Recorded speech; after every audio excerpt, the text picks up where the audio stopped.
There and taps his hands and you're just sitting there and sits there and rocks back and forth in the chair like a bit of another murderer or whatever he is convicted. Up to this point of a case, not in handcuffs, not in shackles, one or the other or both, and in orange.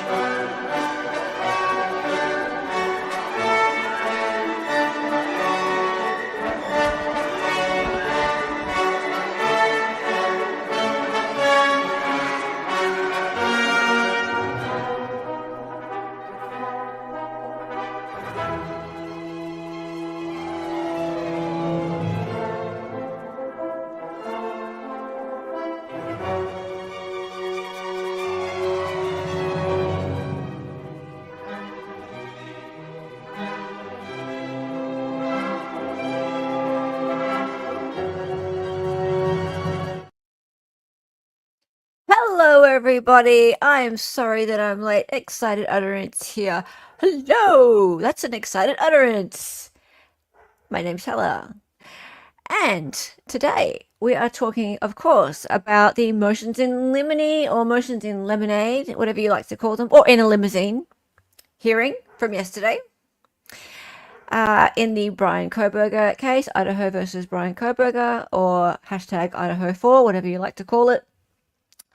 And I have thoughts, everybody. I have thoughts. I have watched it back because obviously it happened whilst I was asleep. I caught the last bit of it live over on Andrea's stream when I woke up at around court time would have been about 4 p.m. or 3:30 p.m., something like that. Now, let's just say that I did a stream around November last year called Hella's Take on Hippler. And it was based on some of the observations I had of Judge Hippler from his very first appearance in this case and some of his first few orders that he released. I put forth my opinion on how I thought that he might rule going forward, and how I thought the hearings and therefore the trial might play out with this new judge. And hate to say I told you so, but he's turning out to be exactly the judge that I predicted. I'm not a clairvoyant, but he is actually, he's pretty much, yeah, what I thought. Now, that being the case, I have a little bit of a different take as to how yesterday went for the defense to a lot of people. I actually think that yesterday didn't go as badly as people think. I think something in particular might have gone the way of the defense, even though it didn't seem like it did. And that is the very crucial motion regarding the timing advance records. I think that might have gone a little bit better than people think, even though Judge Hippler was extremely rude and extremely dismissive of Cyray's affidavit. The expert opinion of Cyray basically called him a conspiracy theorist, or said that he was putting forth a conspiracy theory, going with theatrics. Got quite mad about it. I think that actually worked out in the defense's favor, and that is why the final result of Judge Hippler ruling that Ann Taylor can question Nick Balance about the timing advance records outside the presence of the jury is fine. And she left it at that.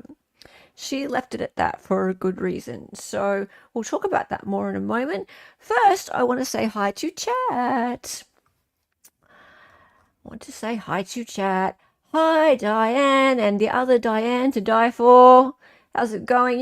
You were early.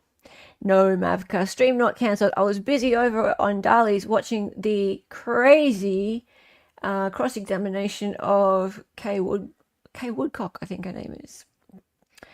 So, yeah. Sleuthy is here. How are you, mate? Good to see you. And Bunny, welcome to the Helliverse, Bunny.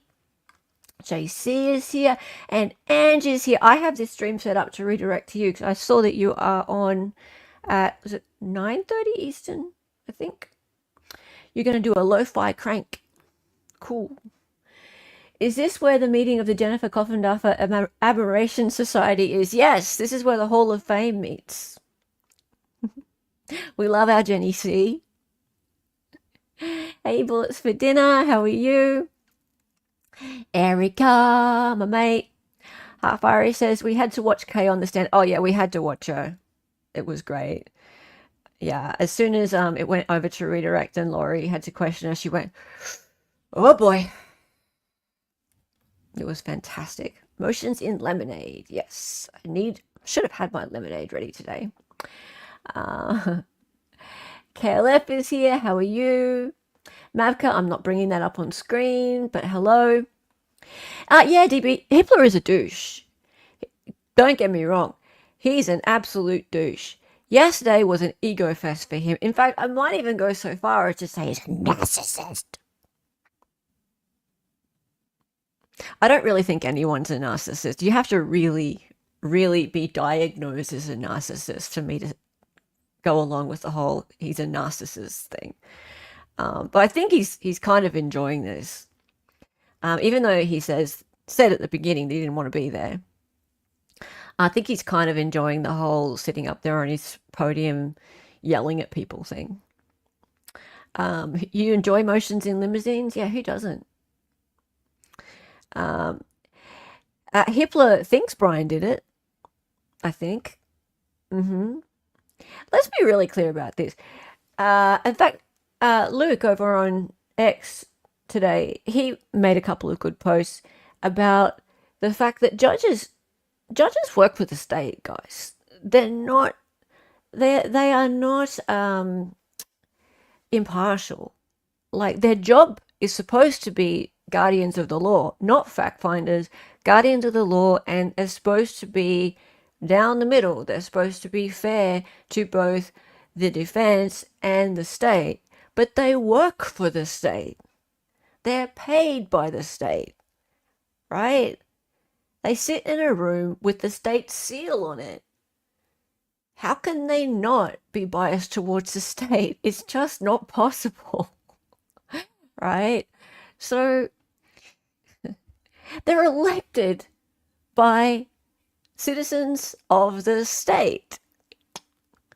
Yeah, to ask them to not have any bias towards the state is impossible. And also, how much of a great election policy is it to go easy on criminals, right? And that's what it looks like when you are showing any empathy at all towards a defendant.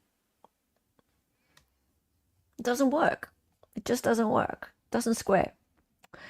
Hippler thinks 7 days matter, but they don't. Yeah, we'll talk about that in a minute, Tennille. Hi, welcome. I think it actually went okay yesterday, and we'll talk about some of the reasons why that is. It's not just to do with the timing events. Quite a few things went okay yesterday. Hippler doesn't understand that all phone records should include the unknown Kohberger. Okay, chat. I haven't watched it. Did the Syray shit that innocence... Oh, stop calling people innocence retards, Mavka. Claimed would get the case dismissed go well, Jennings disbarred. No, she's not getting disbarred. Well, not yet anyway. Maybe later. Maybe later. Yeah. One of us. Yes, please, guys, if you are inclined, join the a merry gang of sticky beaks. A sticky beak is someone who sticks their nose in to maybe places they're not wanted, or maybe just into facts. A sticky beak gets their nose into facts. And it's an Australian term. And there is a verb, sticky beaking. All right, so are you sticky beaking into my business? So Sticky Beaks is our first membership level. So please join if you feel like it. It really helps the channel. CH says, I love and stare down just after that. I wish he wouldn't talk over her. Oh, he does.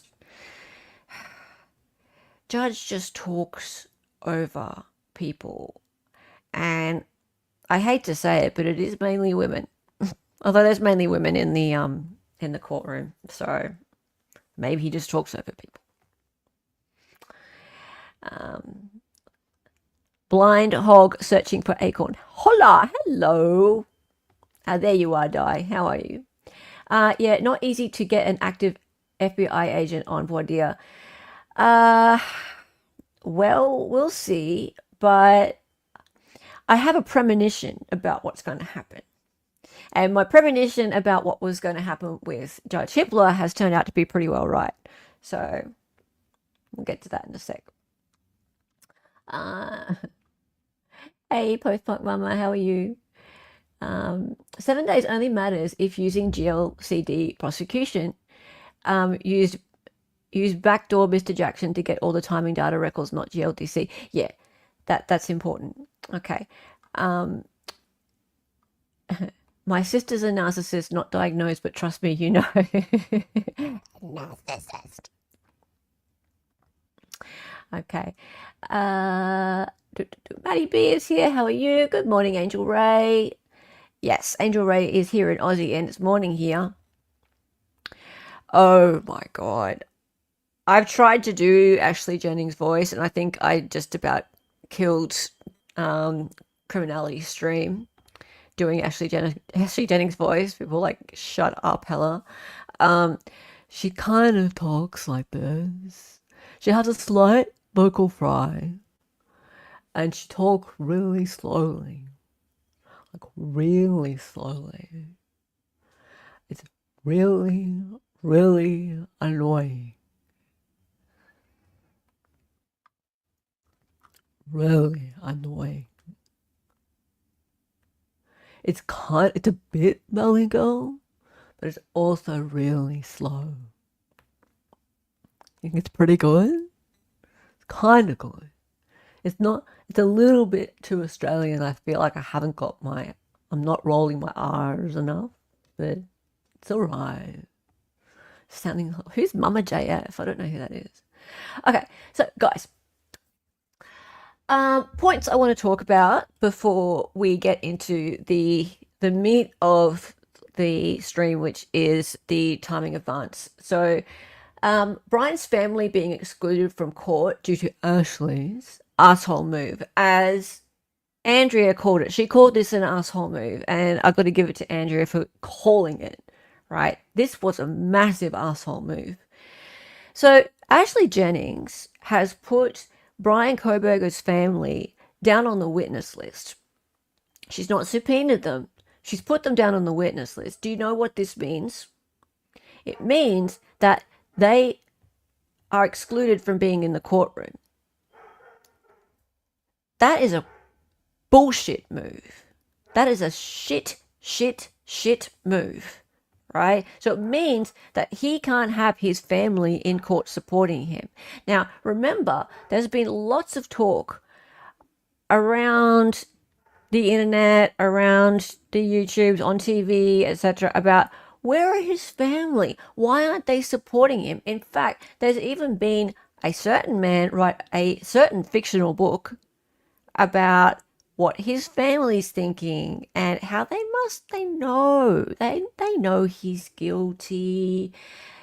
That's why his dad went and drove all the way across the country to go and get him, because they knew there was something wrong, right?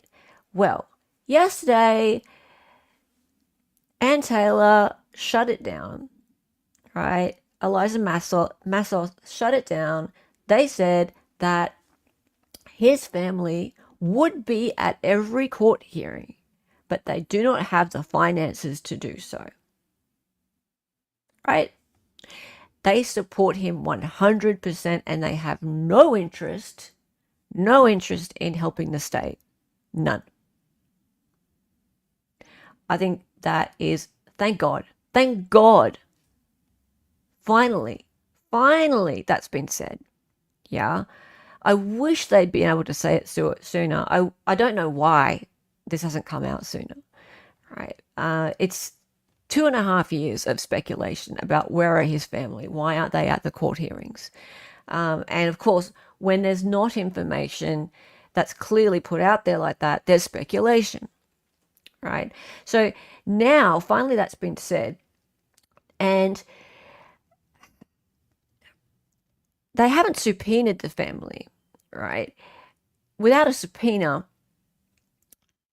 and them just being on the witness list, they don't have to. It's like, as the defense was saying, it's within the court's discretion as to whether or not these people are allowed in the courtroom or not.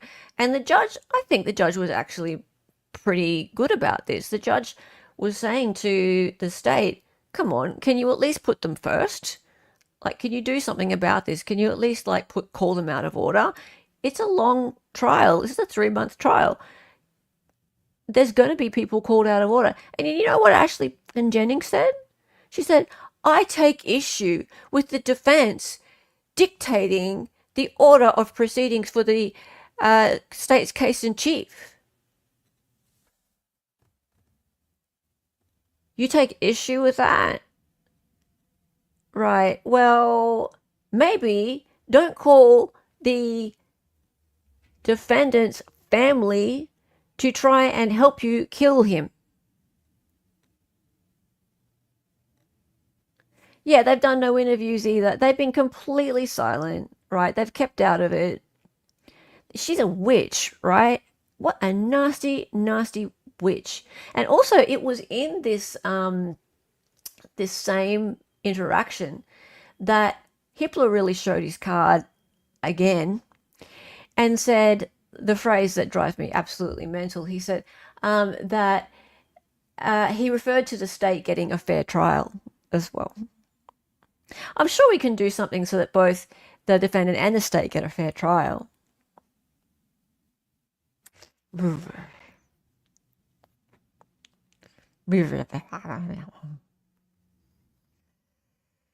loves Hippler giving her notice that things will be scheduled how it works and not to be married to their own order. Yeah, well, okay, I feel like he at that point was being very honest about how things are going to go generally, because neither side can be like, no, this is how it's going to be. It's 3 months, for crying out loud. Witnesses are not going to be available all the time. Flights are going to get cancelled. Hotels aren't going to be available. People are going to get sick. Stuff's going to happen, right? They cannot be like that. And it was interesting the way that the defense put it. They said it may not be a matter of law, but it's a matter of humanity. Humanity, right? Is there any? And clearly, Ms. Jennings is just devoid of it. Absolutely devoid of humanity. It's ridiculous. He thinks like Brennan. Yeah. The state gets a fair trial when the state is on. Yeah, the state's not on trial. No one's trying to kill the state. Right? No one is trying to kill them.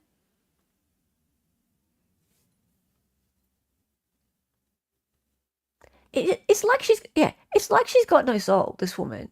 Like, she is just, it's like she's traveling through life and she's 100% convinced that this guy has done it, or even doesn't care whether he's done it or not, but she's got this job to do, and hell be damned, who cares? Her ultimate goal is to get him in front of a firing squad, because if she gets him in front of a firing squad, then she will get some sort of promotion or raise. Done. Yep. No soul, I blame Ned. Yeah. Yeah. Now, next thing. So the state, we come to the IGG thing. I found the IGG thing to be interesting because it hasn't really been resolved properly. But the only thing I found to be curious was Bill Thompson saying, it's kind of like when you say, oh, like I only drink sometimes, right? He goes, I maintain the state did nothing ethically wrong. What? You said what now? You said what now? That you maintain the state did nothing ethically wrong? Why'd you have to say that, Bill? Why? Why'd you have to say that? In fact, let's find it. Let's find it. Why don't I play that bit? It was too funny. I was just like, why? I maintain the state did nothing ethically wrong. Why? Why did you need to say that? Is that 212? I'll bring it up. I'll just get it first and then I'll bring it up. I maintain the state did nothing ethically wrong. Well, why'd you have to tell us that if you did nothing ethically wrong? Really? Really?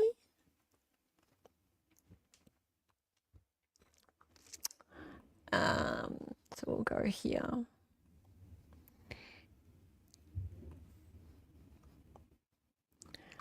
I'll just make sure I've got the exact bit.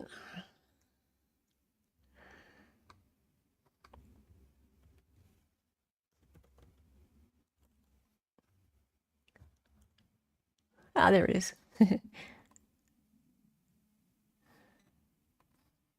State's response, and I just want the record to reflect that the state maintains we did nothing ethically wrong with this, but we're satisfied with where we are right now. What the hell?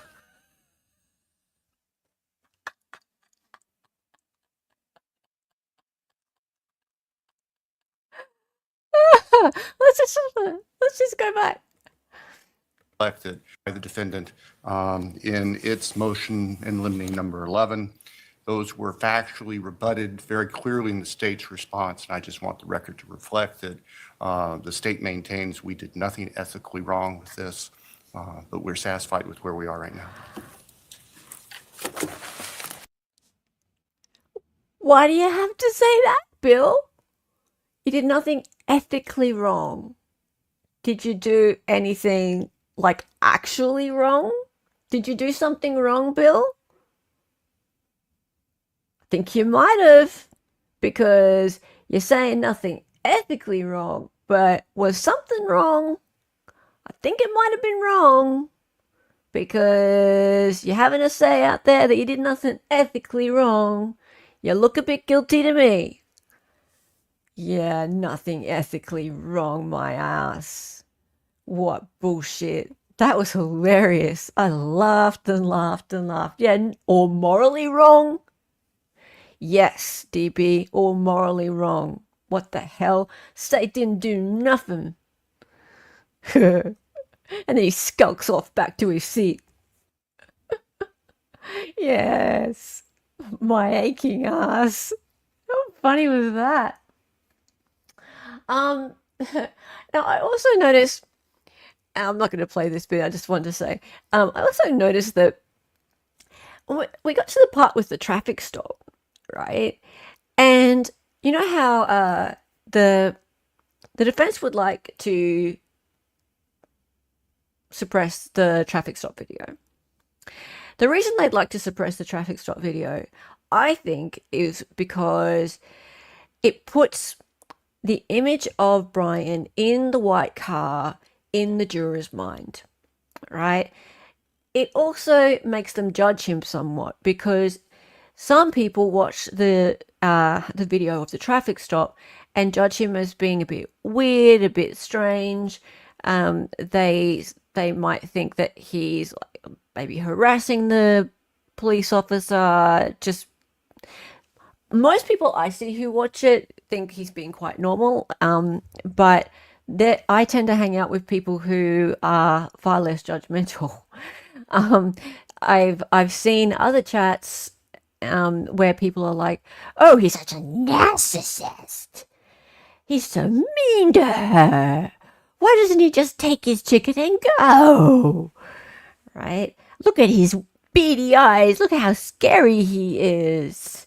He definitely did it just from looking at that traffic stop video. Right? So I get it. I get why they don't want that in there. But yeah, it puts the vision of him in the white car in the jurors' heads, and the state want to use it to set up him in the car, right? And they're using the pretext that they're setting up his identity, who he is, what his phone number is, what his license plate number is, what the car looks like, etc. And yes, it is doing that very effectively, right? Now, what I thought was really interesting about that whole interaction is, did you notice the judges never watched the video?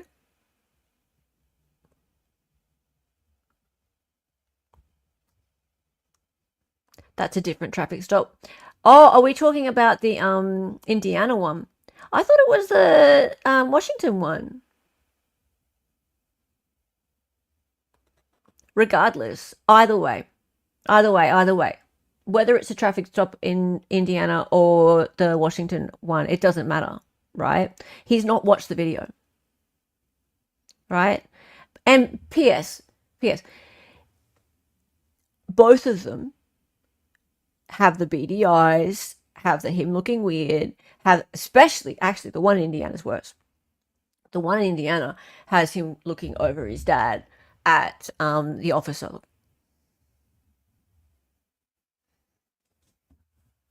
Like that, right? It's the Idaho CPL Duke traffic stop for speeding. Yeah, I thought it was that one. Is it Idaho? I thought it was in Washington. Regardless which one it is, that for the sake of what I'm saying, it makes no difference. So it's setting up him visually in the jury's mind as there's Brian in his white car, and also there's the potential for them to judge him in his movements, his body language, etc. And you know what's going to come next. It's going to be all of those bits of footage that Agent Imel is going to show. All right, so that the jury's going to link that up with all of those images, right? Oh, right, yeah, that's that car. Okay, so there's all those things. But yeah, did you notice that the judge hadn't even looked at the video, right? And we're not talking talking long videos here. We're talking very short videos, extremely short videos. They're really quick for him to review, very quick. And he talked at the end about just redacting some bits of it. Okay. Oh yeah, I'll go and have a look at it now. Judge, this is a pretty big case, right? And I know that there's lots of discovery. I get all that. But these motions in limine, what were there, 27 of them? There's some video exhibits that go with them. There's not much of them. You could at least look at them, right? I just think that was a little bit poor on the judge's behalf.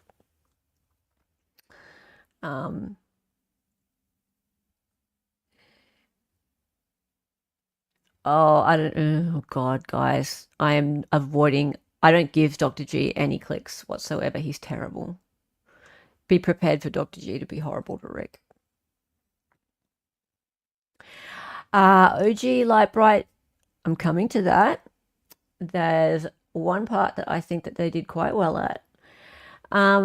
Okay. Maintain the state did nothing ethically wrong. Yes. Okay. Now, let's get into it. Let's get into the part that I'm really, really interested in. So, going to change over my tab and go over to here.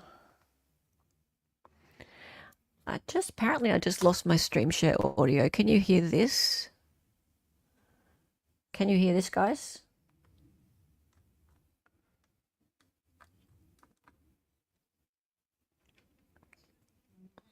Let me know if you can hear it.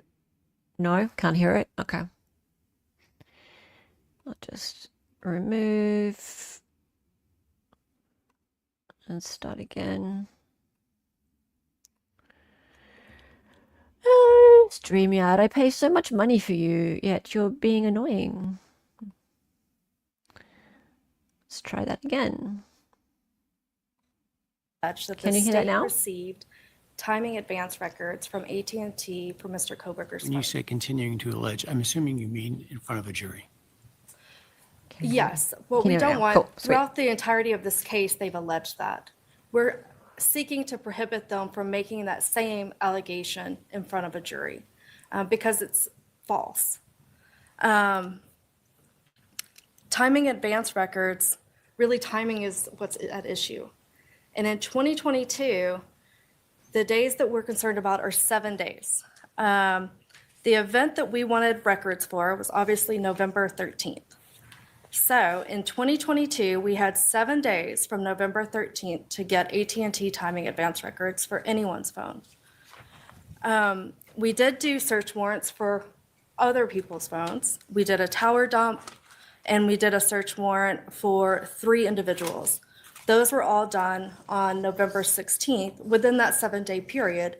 So the state did receive some timing advance records.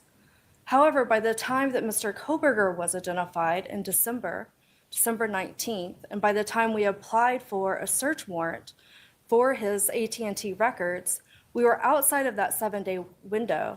So there were no timing advance records to be received, and we did not receive any. The state has submitted an affidavit from Stephen Gordon, the AT&T Director of Compliance, essentially stating that we sought timing advance records, but they were not included because more than 7 days elapsed since November 13th, 2022, and the date of the search warrant, December 23rd, 2022. And the state just submits these affidavits should be dispositive of this issue. Defense filed a document yesterday, and I don't have all the attachments, but it talks about a timing advance that was produced by AT&T in last April, I think. Yes, so for that, it's still in reference to these search warrants that were initially asked for in November 16th of 2022. We did a part 1, and then later we did a part 2. But because we put in that request within the first 3 days, obviously a preservation request was also put in. So those records were obtained. So again, we're talking. You're indicating that there were records obtained as part of your prior notification of need for AT&T to preserve those records. Right. I have nothing further. Thank you. Well, that was quick. Bye-bye.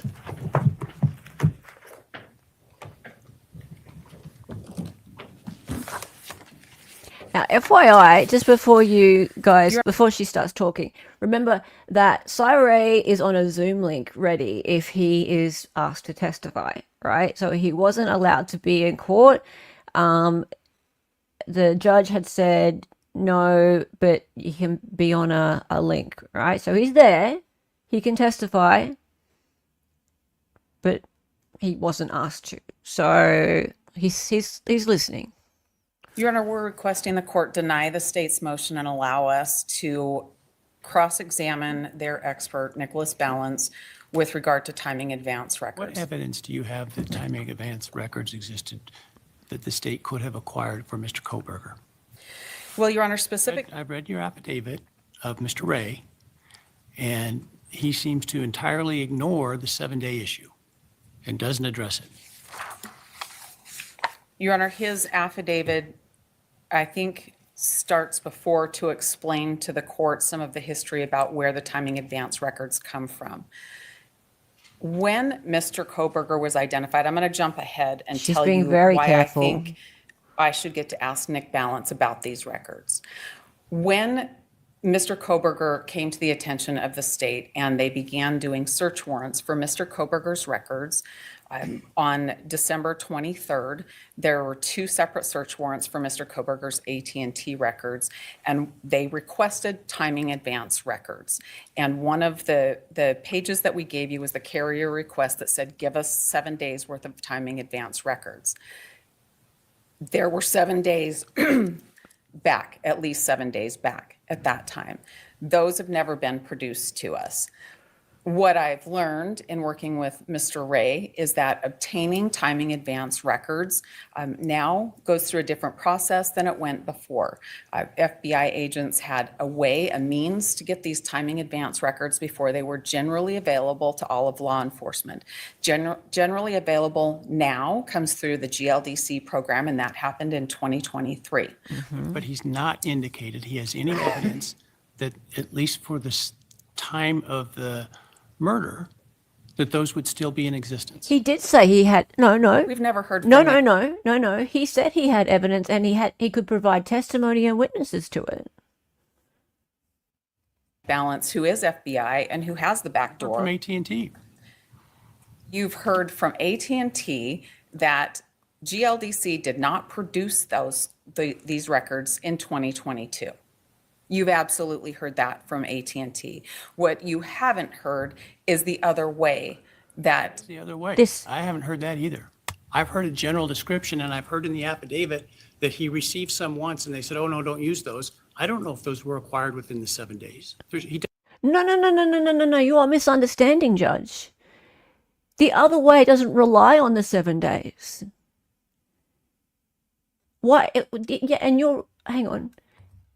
Tennille, you're right. It's like state and judge agreed 7 days was the only way to distract from Ray's affidavit. Yeah, it's a total distraction because the other way isn't about 7 days at all. It's a completely different avenue.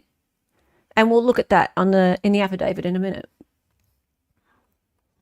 He doesn't address the 7 days. And that's a glaring, particularly given the inflammatory language in that accusations in that affidavit. It's a glaring omission. Your Honor, we don't even have the 7 days worth, which is what the carrier request says. That The 7 days that he's back home, maybe. I'll ask the state about those, if they receive those. I'm not sure their search warrant covered that time frame, but. Your Honor, I would say that it did, and I would say their first search warrant was just a 48-hour period. It asked for timing advance records, but then the second warrant, You would agree there's no evidence that AT&T provided those or that those were still available by the time that Mr. Kohberger was identified? Your Honor, An officer of the court. as an officer of the court, I would like to ask Nick Balance that, and here's why. Here's why. The things that I've learned is that the 7 days is on paper. Sometimes they go back further than other days.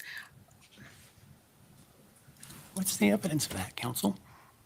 The evidence has been in the practice that I've learned from people that I've You're worked giving me with. the Don't interrupt testimony now? her. I'm not giving you testimony. I'm answering the court's question. Okay. But you've made some serious accusations against the state of hiding evidence, Yes. and yet you've provided no factual basis, zero, that evidence existed for them to be. Wait. Cyril said in his affidavit he can provide testimony, witnesses. We'll read it out in a minute, right? He said he's happy to provide mountains of evidence, right? So he could get Cyril up right now to talk rather than berating Ann Taylor about it. So these accusations that he says is so inflammatory, why just have a go at her about it? Why not bring on the man who has brought the accusations? Right? If he says they're so baseless, it's said in the affidavit that the man who has brought the accusations says he has evidence. So, Judge, why aren't you just asking where the evidence is? Ask the man where the evidence is. Why aren't you doing that? I don't get it. To be able to obtain it in December. Your Honor, in April it was probably by the July date that I got it, of 2024, I got records from 2022. In some other time in 2024, I think it was May, I got 3,800 people's timing advance Because they were records. asked within 7 days of the date that they sought it. It was the tower dump from the night of the murder asked within the 7 days. I understand that. Okay. So where is the evidence that Mr. Kohberger's timing advance records from AT&T were available to anybody in December without a prior request that they save those? Well, I don't know if they made a prior request that they save those. Well, they wouldn't because they didn't know who he was. You're correct. They didn't know who he was until, I think, about December 19th. Correct. Their 100%. warrant for his full scope of records, the second AT&T warrant, asked for all of the records. I haven't seen any of them. That's, even if they were just the 7 days back, I haven't seen any of What you're them. talking about now is a discovery issue of those 7 days that don't sound like they're particularly relevant to the murder. That's a discovery issue you can take up with the court through a motion to compel, which you have not filed. It's not an evidentiary issue in which you can lay down Mr. Ray's conspiracy theory without any evidence at trial. Your Honor, we have litigated this issue quite extensively throughout the course of the case. The timing advance records, once I understood how timing advance works, became very important. We've heard different things now than I've heard at different times in the past. Oh, wow. About this, particularly about the 7 days. That's newer information to me now. But the carrier request forms tell me I should at least have that. I want the court to know that we have had motions to compel on this very issue. We have had different bits of information. For the 7 days that are after December, in December? No, Your Honor, because the 7 days is something that's newer and has been brought to my Our attention more motion to recently. compel related to timing advance records This is for important too. November 13. Our discovery requests were for all of Mr. Kohberger's timing advance records. Our motions to compel covered all of them too. I have this carrier request now that says 7 days, Yep. and I have the affidavit now that says 7 days. Those are not things that I always knew when we were litigating this issue. Okay. Those are new bits of information. To me, it is a little bit problematic that there's been things that have changed and there might be records out there. Given what you have now with the affidavit with 7 days, if you imagine you didn't know that and you, I understand your confusion and concern previously. What I don't understand it is now. In light of the evidence, I don't understand Mr. Ray's accusations without addressing the 7 days that he had that information when he submitted his You affidavit. didn't read the affidavit properly.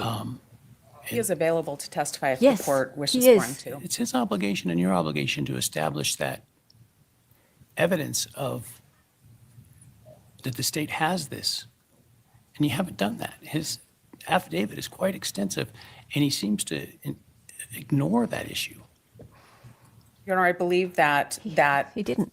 issue is touched on with his knowledge that these kinds of records existed a long time before? He said that in a very general way about that without reference to the 7 days.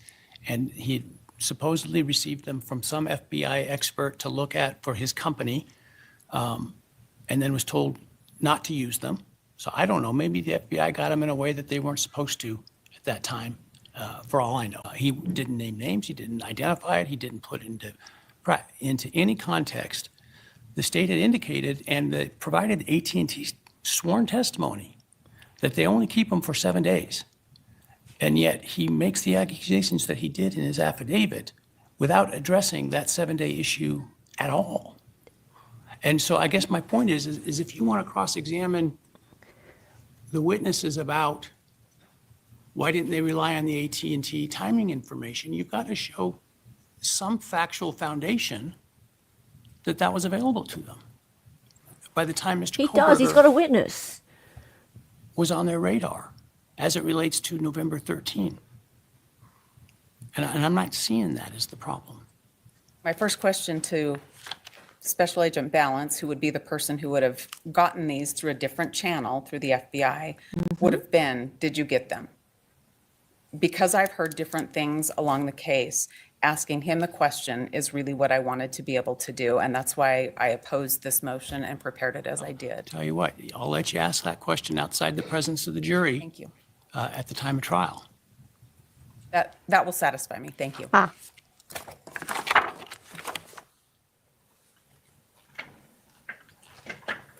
So,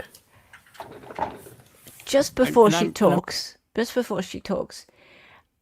so he's allowed her to ask Nick Balance about this outside the presence of the jury at trial.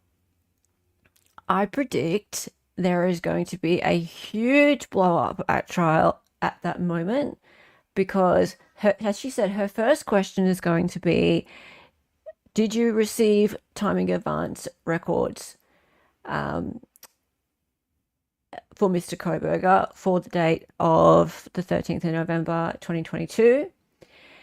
If he is truthful, he might not be, but if he's truthful, he would say, he'll have to say yes, because otherwise she will have them. She will have the timing advance records, or she'll have proof that he had them.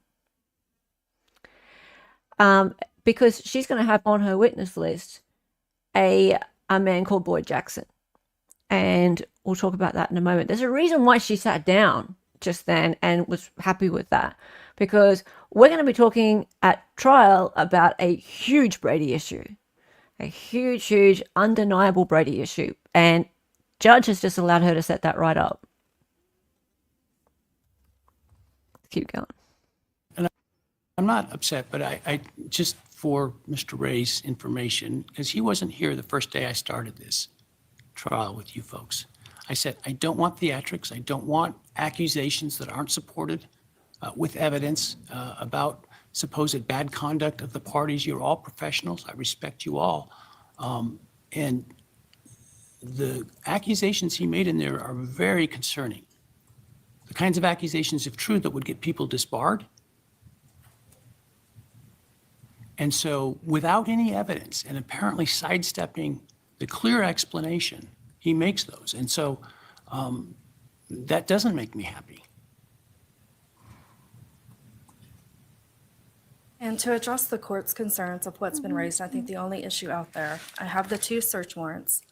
The state asked for the AT&T timing advance records in our search warrants.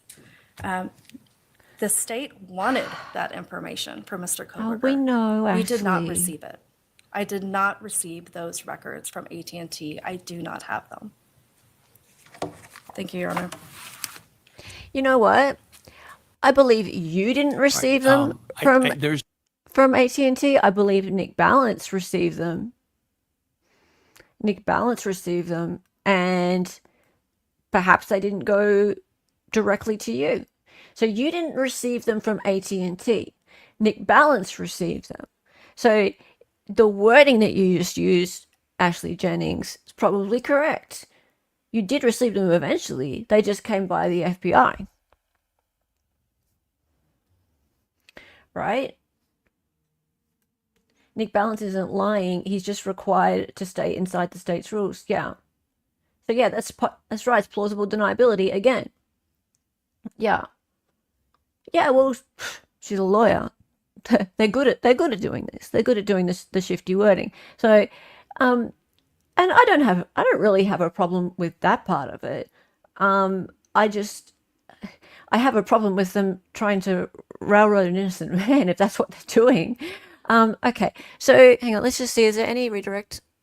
There's not been a showing that those records were available, and I think it would be unfairly prejudicial to try to impeach the testimony of the agent that somehow he hid or didn't provide or didn't use records that he didn't have available to him. So absent some factual showing that he had them available, I'm not going to allow questions about that, and I'm not going to allow testimony about that. Now, if you want to voir dire him before he testifies in front of the jury, I'll allow that. And if you show a factual basis for it, I'll allow it. But you haven't at this point. I appreciate the opportunity to ask the question outside the presence of the jury. Thank you. Thank you. Right, so, okay, let's look at what I think is going to happen. So, just to clarify this, the part that I don't think that the judge is paying attention to is this. So he keeps referring to this 7 days thing, and I'll just get rid of Brian down the left hand corner. He keeps referring to the 7 days thing, and the 7 days thing is to do with AT&T's GLDC program, right? So that's the standard way to get these timing events records. And if you haven't been following this, that's cool. Timing events records are the most accurate way to track the cell phone and its location. And also, not just that, you can get information about what's happening with the cell phone even when it's turned off, guys. Right? I didn't realize this, but you can get information about, because there's also a secondary battery in the phone, right? So you know how, like, when you turn the phone off and you turn it back on again, it still knows the time, and it's still, like, apps are still keeping up to date, right? So your phone's still doing stuff when it's off. So that kind of stuff is also tracked by this timing advance record, right? So this kind of information, this data is really powerful. And that's why law enforcement want it. So yeah, it's a backup battery. Yeah. So the phone would be kind of useless without it.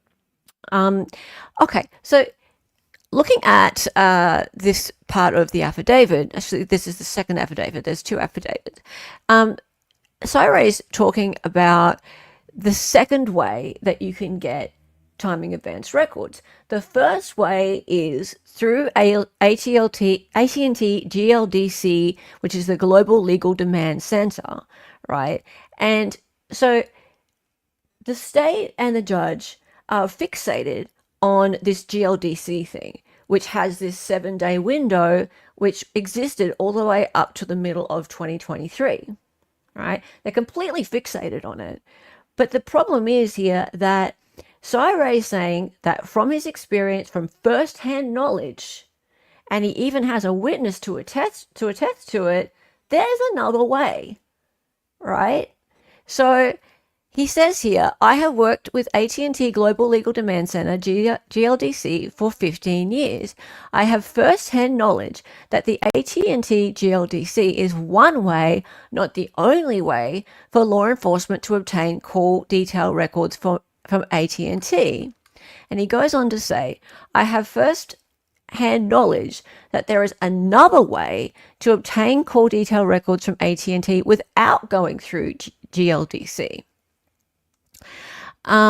Over the course of many years, AT&T has had several different programs in partnership with federal law enforcement, primarily the FBI, that allowed for call detail records to be disseminated to the FBI without going through the standard GLDC process. Now, keep in mind, call detail records and timing advance records are different things, but then he goes on to say the first AT&T timing report I was presented and had a chance to review and become familiar with in August of 2021 was obtained from AT&T through one of these programs, not through the GDLC, right? So to Cyree, the GDLC is just one of the ways that you can get to this information. He knows this, and he knows the FBI knows this. Right? He knows Nick Balance knows this. So this 7-day thing to him is not the be-all and end-all.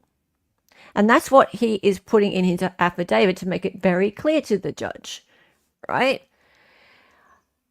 I have been involved in numerous investigations where AT&T call detail records were obtained through these AT&T programs outside of the GLDC. I have first-hand knowledge and experience in working with individuals at AT&T associated with these programs. And now here's the kicker, right? Here is the kicker. One such individual is Boyd Jackson. So he's named somebody. He goes, Mr. Jackson is a program director at AT&T who manages many of the programs I am referencing. Mr. Jackson is the primary contact for the FBI when requesting records outside of the standard GLDC process. Right, so he's named somebody now. So, makes you wonder, is that person going to be on the defense's witness list? Did Nick Balance have contact with Mr. Jackson? Surely Mr. Jackson would have access to Brian's timing advance records further back than 7 days, right? So the state is correct that AT&T GLDC did not provide law enforcement with AT&T timing advance reports until May of 2023. As a matter of fact, in May of 2023, the working group known as GLDC had only begun their storage of timing advance records. The first official release of AT&T timing advance data was not provided to law enforcement until June 15, 2023.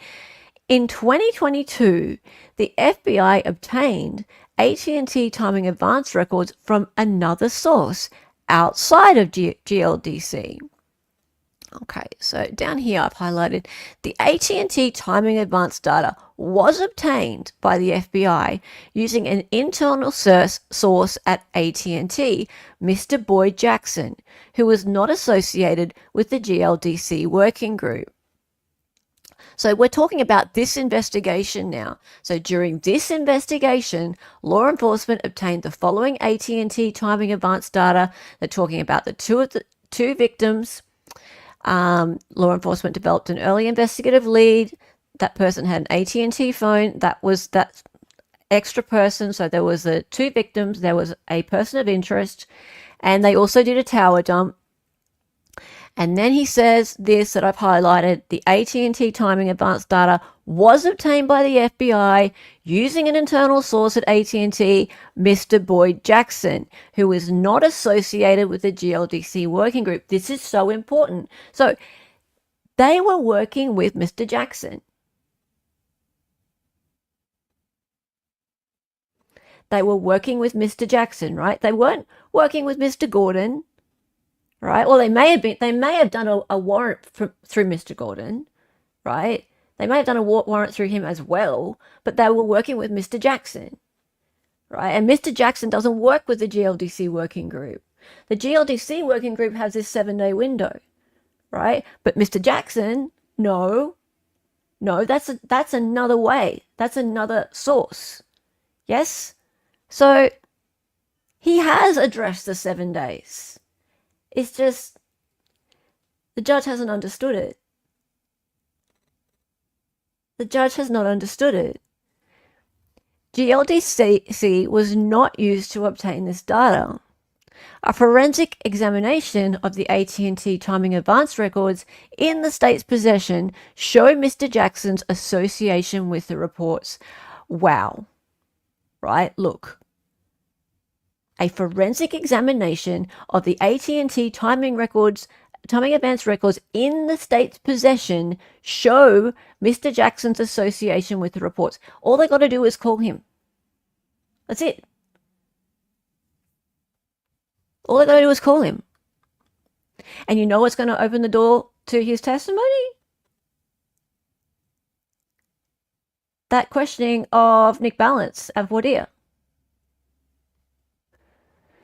There is work product in the state's possession created by the FBI showing the AT&T timing advance data was not only obtained but regularly referenced and used in the course of this investigation. Its existence is well known to the investigators and prosecutors. Right, so this is huge because what has been handed over in discovery, so Ray has been through it and he knows what to look for. So he's been through it and he can see that there's work product in there that must have come from timing advance records of Brian Kohberger's. He knows what to look for. Yes? And he's also seen this man's name, Boyd Jackson. Right? So he knows that it had to have come via him because it couldn't have come via the GLDC. Yeah? So he can prove it. He can prove that's where it's come from. He can prove that the state and the feds have been hiding this information. And you know what's just happened, guys? You know what's just happened? The judge has just shut it all down and not allowed this to be fleshed out pre-trial. He's let it all slide until trial. Right? And even more, the defense has been super clear about it. Like they've been so open. They have gone and put in the motions. They have gone and put an affidavit out there being very, very, very clear that they think that the state is hiding all this information. Right? So they have not been playing games. They've gone flat out and said it, but the judge has shut it all down. They had Ray there ready to testify and the judge wouldn't let it happen. Yes? So Ashley was like, sorry, not Ashley, Anne was like, well, okay.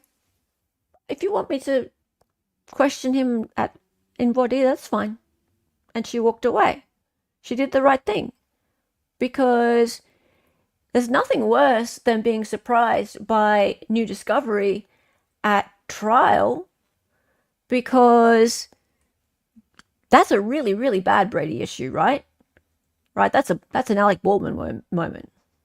That's a see you later, dismiss with prejudice moment.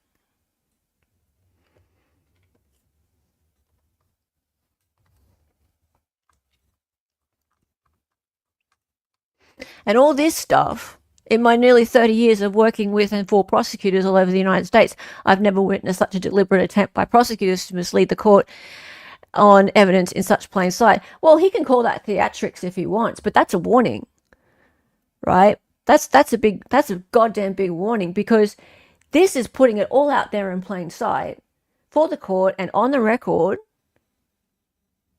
because this is all going to come out now. He's given the name of the witness. He said flat out that he has witnesses, evidence ready to go.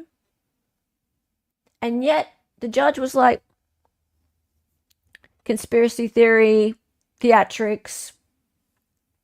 He wouldn't have a bar of it, would he? Well, there was a chance to sort this out and he shut it down. Yes, Anne's voir dire balance will be better than the Super Bowl.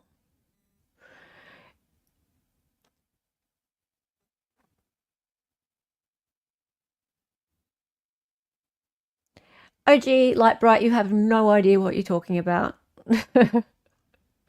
It's been fun having you in chat, though. Yeah. What do you guys think?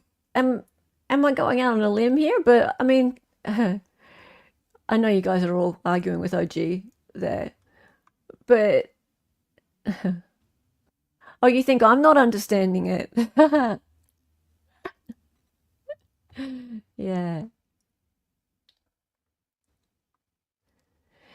Yeah. See, if if this were wrong, why have so many prosecution cases relied on this man, right? Why have so many prosecution cases relied on Cy Ray's testimony to convict their defendants, right? Why is he good to convict so many criminals, right? His data, his testimony, his software. Why is he good for that? But then when he comes along and speaks up for a defendant, suddenly he's some sort of conspiracy theorist, or his credibility's been called into question, right? Why is that the case? Yeah.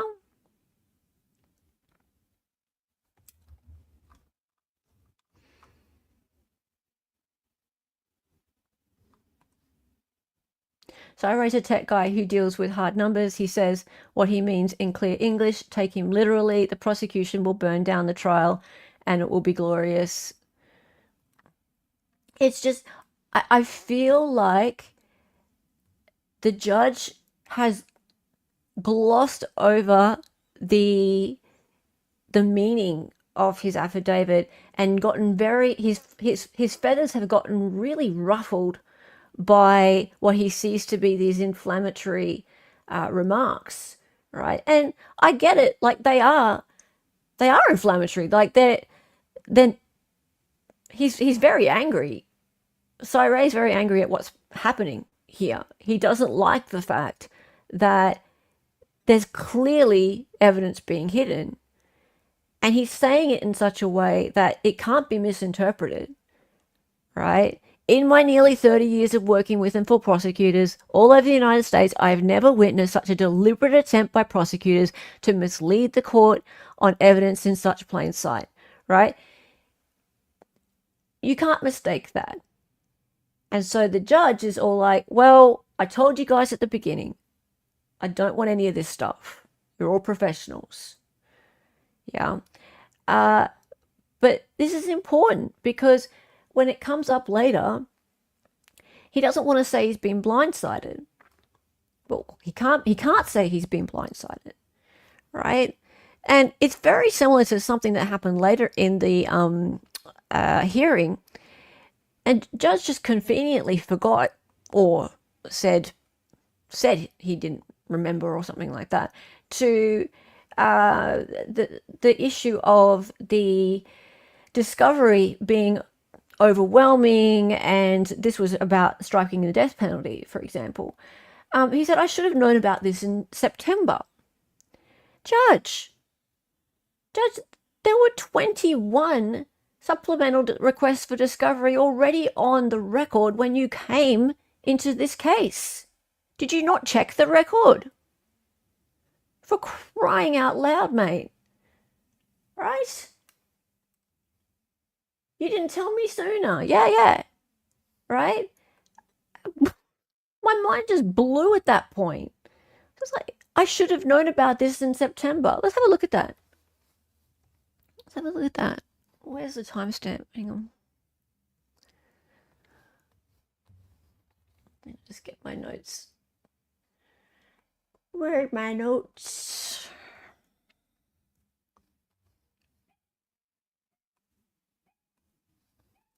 I'm so angry I can't find my notes.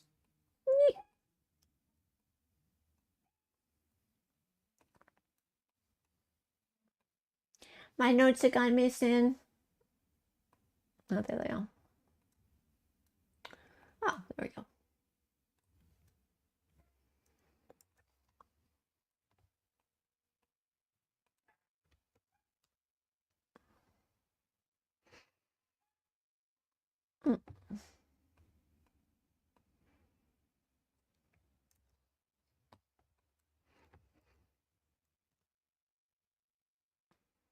Okay. Got it. Or assignment or other event. I will tell you about the motion in limine we didn't discuss today, the self-authenticating records. When we received the state's initial list, these are the list of things that we want to put in with a certificate. We went through those discovery folders, and those didn't contain just one document. They didn't even contain a document that Oh made my God. Okay. OG Light Bright, really, you are just frazzling my brain. Do you realize that is the one judge, the one and only judge ever out of hundreds of judges, maybe thousands? I don't know, but there's one judge, and he's an idiot, by the way. The one judge who didn't accept Ray's expert testimony. Yeah, Colorado, you're correct. Said sea of unreliability in company cell phone mapping data police and prosecutors used to convict criminal defendants. He didn't like his associate's degree. He overlooked Ray's 30 years of experience, the fact that he built the software that is used across the United States. He trains the FBI and law enforcement in how to use that software. He is the preeminent specialist in this area. He didn't like his associate's degree, right? Did Ray take his car park that day? Is that what happened? Right? One judge out of hundreds. Yeah, and someone wrote an article about it, and anyone who wants to discredit Ray, they go and get that article out, basically. Yeah? So come up with something new. Yeah? Get something else. made sense about what the state was trying to do. That took me personally about 10 hours to go through all of those folders of discovery so that I could write a If that's untrue on OG Lightbright, go find me other examples. response to that.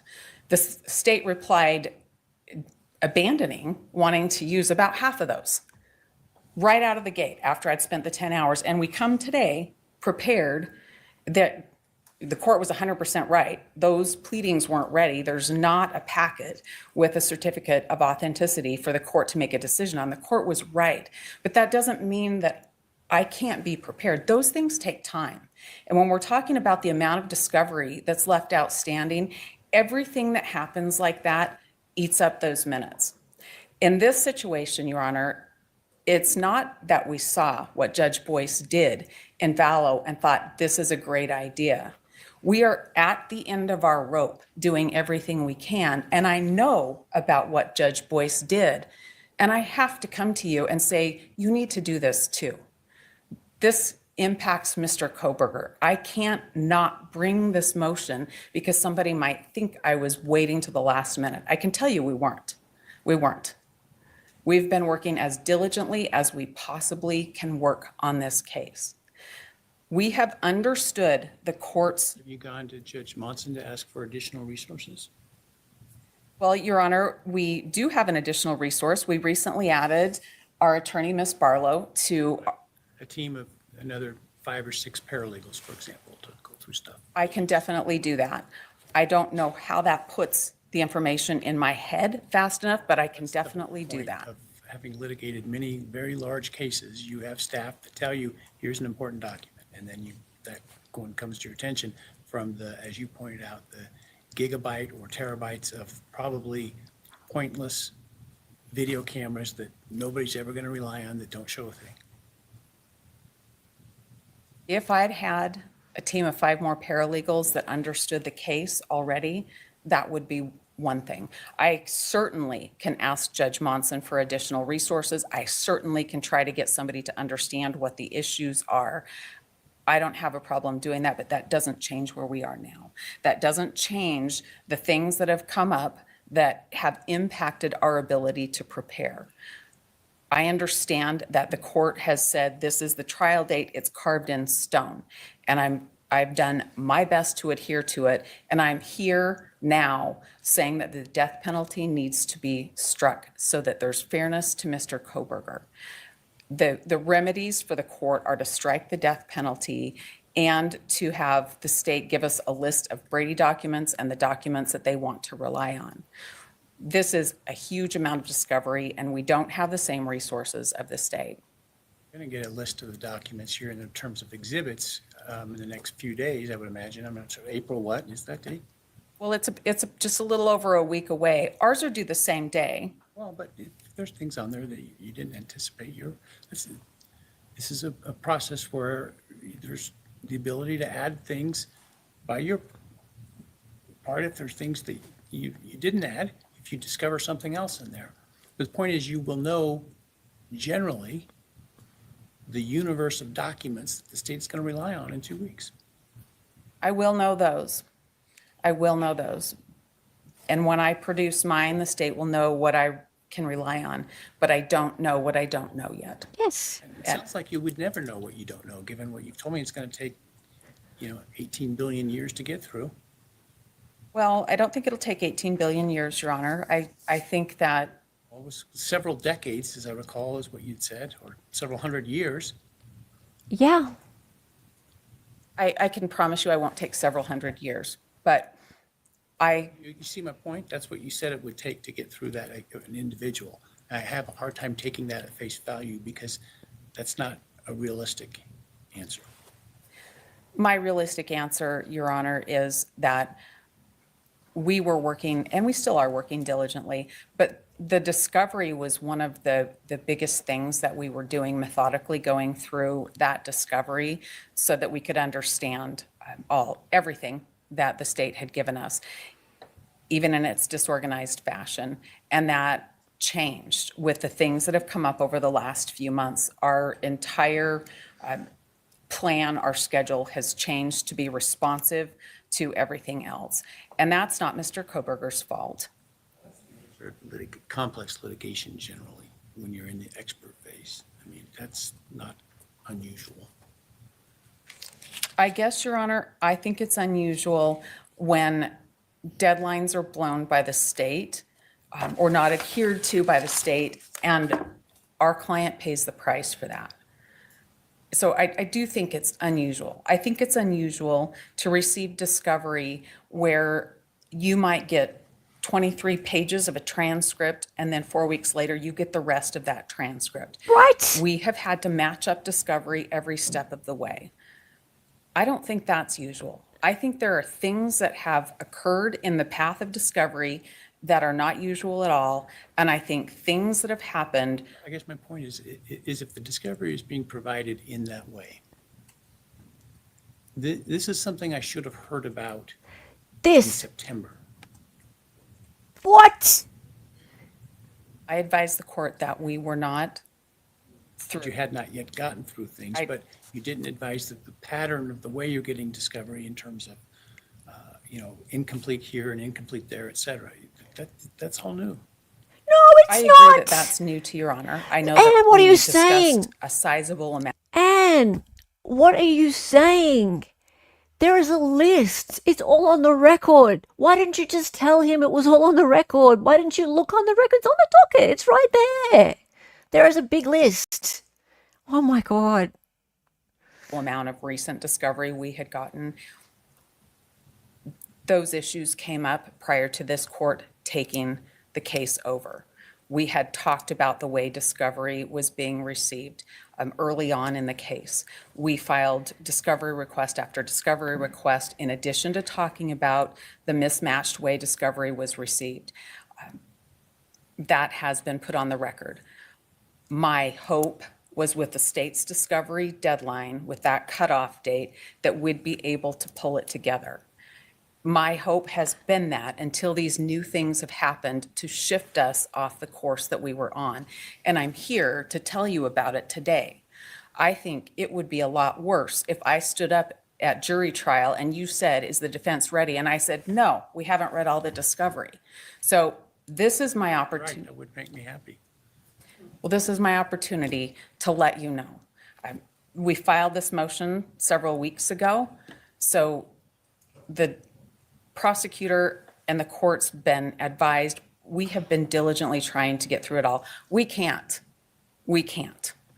It wouldn't matter if I had 10 more people right now, given the shortness of time with that. But I know that there are remedies the court can take. I understand I'm going to get their exhibit list. The court can order them to tell us what are the hot documents, where are the Brady issues. It's not enough just. And you're welcome to time that person out for however long. I'll ban them from the channel.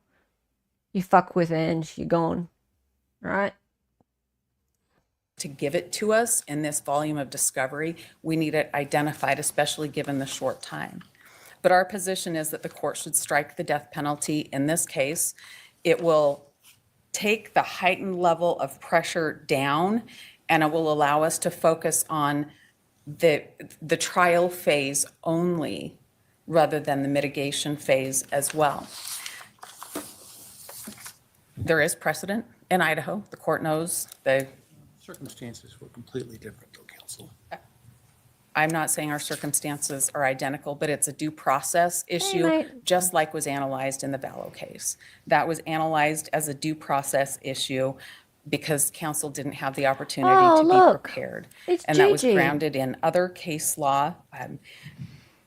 That was Riviera versus Clemente, Grover versus Florida, and Lopez versus Matthews. And those apply now. We do not have an opportunity to meet the state's discovery, even though we've diligently been trying to do so. And this is the appropriate remedy. And we're asking the court to make the orders for the state's disclosures and to strike death. Okay, so I talk a little bit about the Vallow case and the issue with the overwhelming discovery. There is a difference between, obviously, the huge difference between the two cases, but in regard to how the death penalty was struck in that case and this case, Lori Vallow, she really wanted to keep her speedy trial, and there was an overwhelming amount of discovery, as often is the case in these complex trials. So the defense was able to get the death penalty struck in order to meet the speedy trial burden.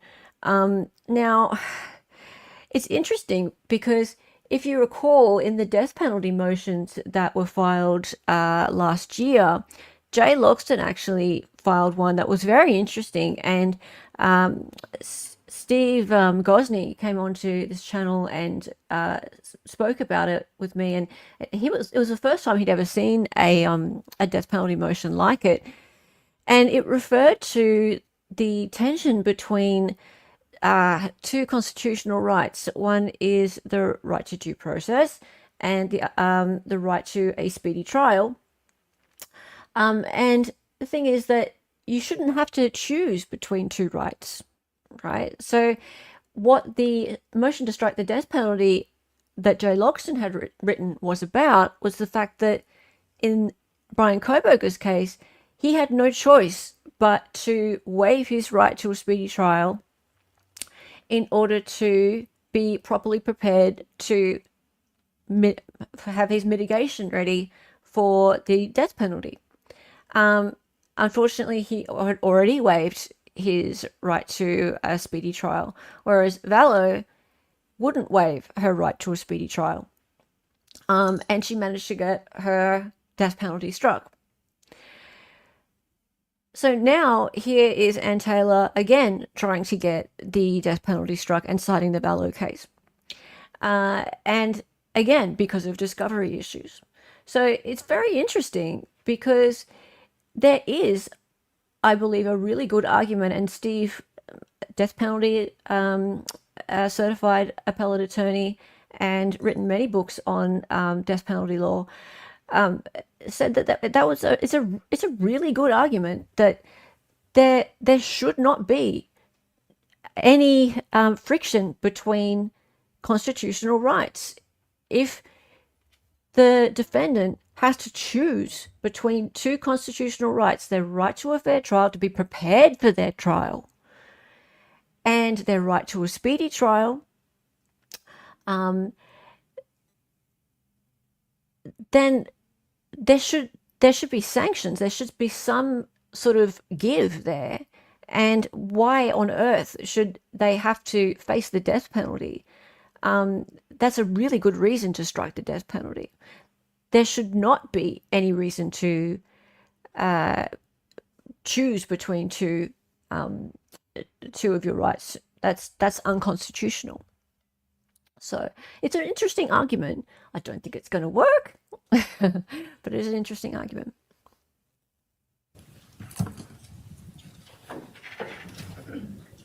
Yes, it was lost. You're right. It was lost due to delays in discovery. But Valo wouldn't have that. Judge, in this case, the state has made every attempt to try to comply with Rule 16. 7 days after defense counsel entered her notice of appearance, she indicated she wanted everything that we had. And we started the discovery process. This was continued routinely throughout this case. Generally, documents such as police reports, lab reports, et cetera, were bait stamped and then turned over, and essentially turned over in the same way that we received them, in the same order. As they were done and turned over by various investigating officers or whoever, we put a bait stamp on them. Photographs were done in the same fashion. Larger files, and I could say that, for example, most of the files that come from the FBI tend to be larger files that can contain a multitude of different things. Those were placed in an AV folder and discovered. Were they meaningfully indexed? I can tell you for FBI documents, the defense was provided essentially an index for all FBI documents because they requested everything that was on a shared drive for the FBI, and that was turned over with a searchable index. Mention of a problem because of the password protection of documents. Yes, and we addressed that. Actually, we first heard of that in, I believe, April of 2023, and Mr. Thompson wrote a letter to Ms. Taylor saying that he understood that some of the PDFs were locked, but advised counsel they could get around password protection by hitting print to PDF and then saving, and that allowed those documents to be searchable. They were advised of this over 2 years ago. Wait. So I need to go back to this. PDF, Taylor saying that he understood that some of the PDFs were locked, but advised counsel they could get around password protection by hitting print to PDF and then saving, and that allowed those documents to be searchable. They were advised of this over 2 years ago. Hang on. You can print a PDF from a locked PDF and then save it. Okay. I'll have to try that. But even if that's the case, Ashley, does that mean that they have to open every goddamn PDF, print to file, save somewhere else, and then do the same thing to the next one, and the next one, and the next one, and the next one, and we're talking probably 4 trucks worth of PDFs, right? Is that what you're saying, Ashley? That's no problem. Yeah, sure. Because they've got like a team of PDF printing people ready to just go and save all those files over for you.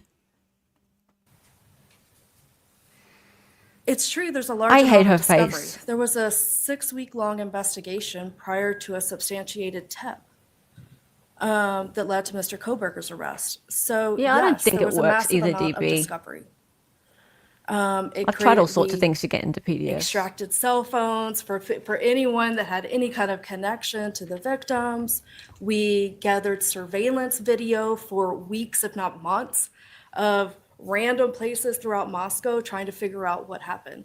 So to answer your question, there's a ton of discovery, and the majority of it is completely irrelevant. Are you aware of any Brady information that is in the No, and the cameras that are not the ones listed in your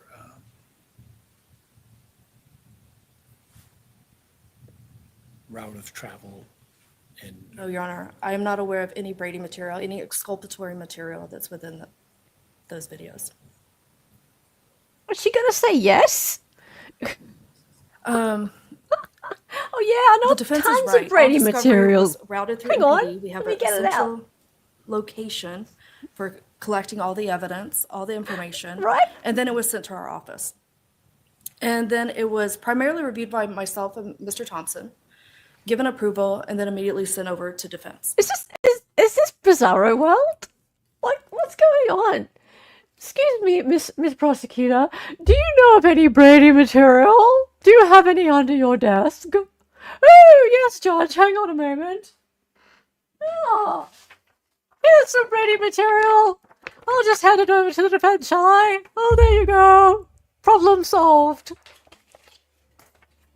My God. What's going on? Files were kept in the same way by our office as we've discovered. That's how they've been maintained. And the parties are just on equal footing in this regard. Defendant's motion is just replete with these mischaracterizations and just completely false assumptions. For example, they say that there's so many investigators involved on this case. While that might be true that there were many investigators involved on the investigation, those investigators don't help us in the administrative task of organizing and sending out discovery. Further, we do have a PBK case management system, but it is not at all the way that it is described in the defendant's motion. For example, we don't have this global search function. We don't have the ability to just generate reports based off of witnesses. Don't you just want to punch her? Agencies can't just directly upload into our system. We just don't have that capability. Sorry, I don't mean to The reality like, is incite violence. we or rely on a anything. self-created spreadsheet.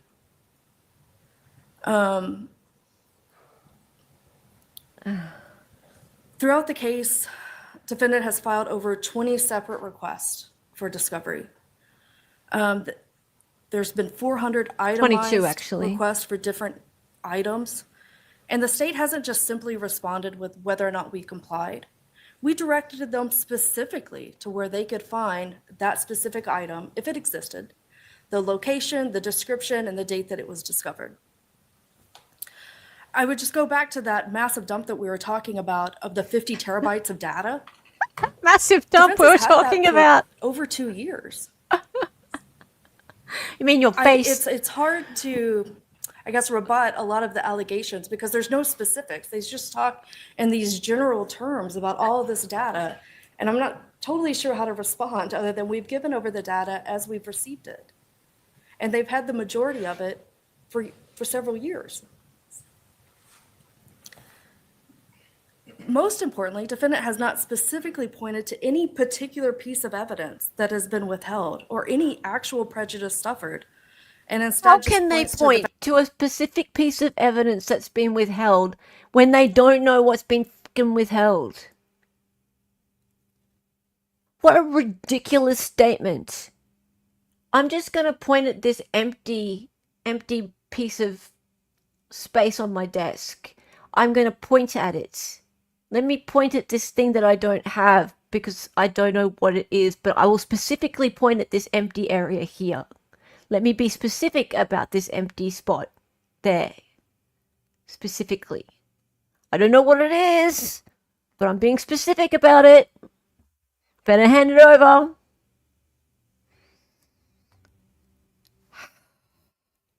the vast amount of discovery, which we have absolutely no control over. The state has in good faith complied with our discovery obligations, and there's just simply no basis for a sanction. And so we had asked this court deny their motion. Thank you.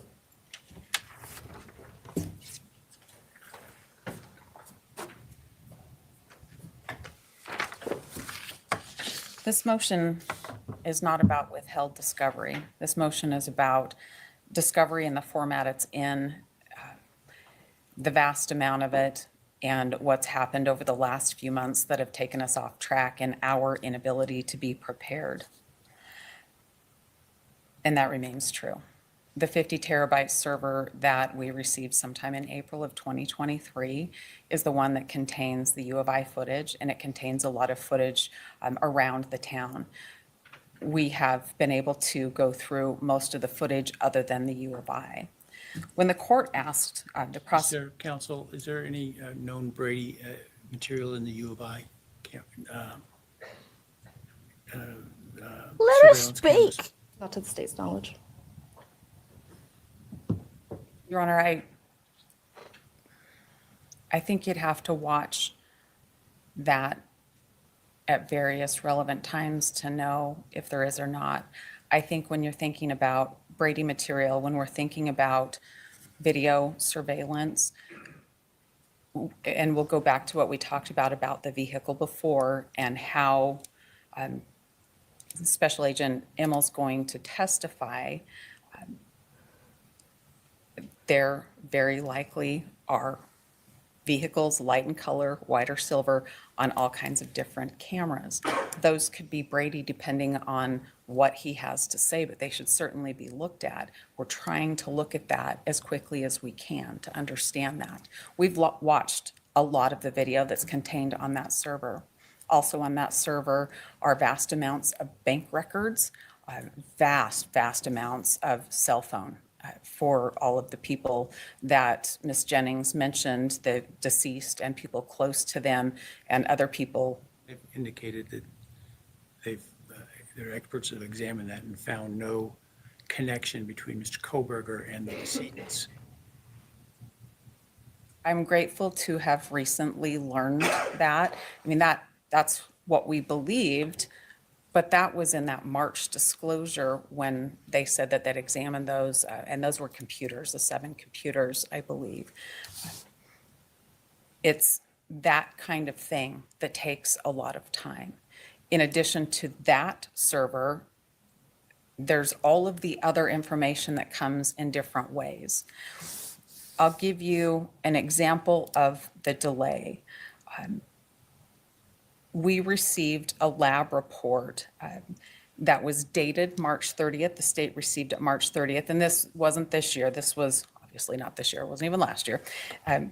We didn't receive it until May 8th. So the delay going from Moscow Police Department getting it, the prosecutor getting it, to getting it into our hands, that's well over a month. That's a long time for delay for the routing process. I think it's important to realize that the FBI index we have, you can't push a link and get to the document, but I do at least have that index. When we're talking about locked documents, the print to PDF, that's the problem. That's the steps, the additional steps that it takes when we're talking about thousands upon thousands of pages of documents. I think it's hard He's not to gonna imagine do this. that there's not material somewhere in there that isn't favorable to the defense in some way. We recently found that, and we found a pretty good lead that we're trying to follow up on. And that is really what it comes down to. This is not So they found something just recently. organized data. It's not easy to go through. We've made Wake up. Buffering. substantial steps. Due process requires that something be done, and striking the death penalty is the thing that must be done. He'll never do it. All right, well, I will take. He'll take that under advisement. Okay, so here's the thing, guys, right? Do you remember anyone who watched my previous stream about Hippler? I said that, and again, don't wish to say I told you so, but I said that he is very unlikely to do anything that sets a precedent. Extremely unlikely. So he's not going to do anything that, as Anne puts it, takes courage, right? he's not going to set new case law, and he is very much playing to his bosses. His bosses are the Supreme Court of Idaho and his electors. So he has this this bark to him, like the term is barks worse than his bite. He barks and he barks and he barks, and he seems really scary and angry, but he's kind of predictable, and I think that he's going to side with the state almost always. The things that he gave in on yesterday, there were a couple that were kind of good. I thought the one with the touch DNA was quite good. So he's discouraged. I don't know if he's decided to write an order, but he discouraged experts from saying touch DNA.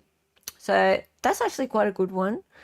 But generally, he's just going to let people say what they want. Experts battle it out. I am in disagreement with there are 2 accounts I have banned from this channel completely today. The timing advance thing, I think, actually went the way of the defense, even though it looked a lot like it didn't. I think it kind of did. I think that Anne and Cy Ray have been talking in the last 24 hours and planning how they're going to attack this at trial, and getting their witness, Mr. Jackson, in order. Yeah, it's interesting. I just have to say that Ashley Jennings is an absolute cow with the whole thing regarding the parents, the family of Brian Kohberger. He needs his family there, as the defense has said. He needs his family there. He deserves his family there. He should have his family there. So having them on the witness list is disgusting. She needs to have a very good reason to have them on the witness list, and she needs to get them out of there immediately if that's the case. And if there's one thing that the judge did well yesterday is make that clear to the state that get it over and done with. Yeah, get that one over and done with. So at least he did that. Okay, we are going to redirect over to Ange. So Ange is doing a lo-fi crank. So cool, let's do that. I despise prosecutors who try to keep family emotional support out. Just a dirty tactic, isn't it? I mean, they're trying to kill him, for God's sake. They're trying to kill their son. Yes? Terrible. And yet to not have his emotional support there. And as was stated yesterday, the jury's going to be looking. They're going to be looking to see if he has support, right? If he has a family, because they're looking at everything. They're judging. And if he doesn't have someone behind him, it's gonna look bad. It's gonna look like, oh, okay, so yeah, he doesn't have anyone who thinks he's innocent, right? Yeah, Ange will probably be live in about 2 hours. That's cool. I'm finishing up anyway. But yeah, I know she's planning to go live at 9:30 Eastern, which is 11:30 a.m. my time, which is just in time for me to, have a little bit of lunch and get ready to. I'll hang out in her chat for a bit, then I've got to teach class. Yes, there were supporters at the hearing yesterday. I think I saw Twiz in the back there. Yeah. Twiz was there, and I think Twiz's wife, and some lady who was doing the hearts and stuff. That was cute. And Sean's about to go live too. Sweet. Awesome. Alrighty. Okay, guys, thank you. Yeah, 9:30 in 1 minute. Yeah. That's why, yeah, we're redirecting over. So just hold tight and go hella raid when you get there. All right, time for the song. Time for the song. Her name was Helen.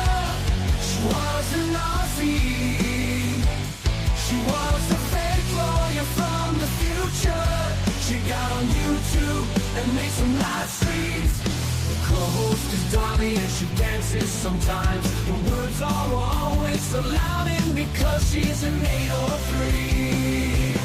To the attention, excited utterance. Her cat is staring for me.